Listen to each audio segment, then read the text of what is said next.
অলিম্পিকে নাশকতার সতর্কবার্তা আগে থেকে ছিল, তাই প্যারিসকে মুড়ে ফেলা হয় নিরাপত্তার চাদরে।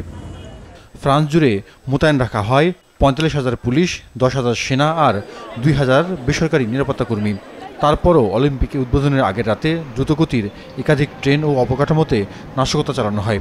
ব্যাপক ক্ষতিগ্রস্ত হয় আটলান্টিক, নর্দার্ন এবং ইস্টার্ন শাখা।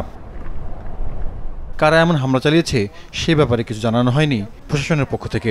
বামপন্থী জঙ্গি বা পরিবেশবাদীরা এমনটা করতে পারে বলে কয়েকটি নিরাপত্তা সূত্র বরাতে উল্লেখ করেছে রয়টার্স। তবে স্বরাষ্ট্র মন্ত্রণালয় বলেছে, অলিম্পিকের নিরাপত্তা নিয়ে এখন পর্যন্ত তারা সন্তুষ্ট।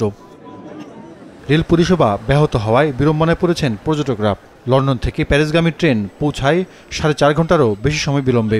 এতে বিরক্ত পর্যটকরা। ফরাসি রেল কর্তৃপক্ষ জানিয়েছে, ক্ষয়ক্ষতি সামলে স্বাভাবিক পরিষেবা শুরু করতে 1 সপ্তাহ সময় লাগতে পারে।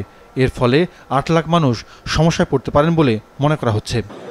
নিরাপত্তার ঝুঁকি, যাতায়াতের ঝাঁকি ঝামেলা ছাড়াও পর্যটকদের অস্বস্তির আরেক বড় কারণ হয়েছে আবহাওয়া। বৃষ্টিতে ভালোভাবে উদ্বোধনী আয়োজন দেখতে না পেরে অনুষ্ঠানস্থল ত্যাগ করেছেন বেশ কয়েকজন বিদেশি দর্শক, এমন অভিযোগ উঠেছে।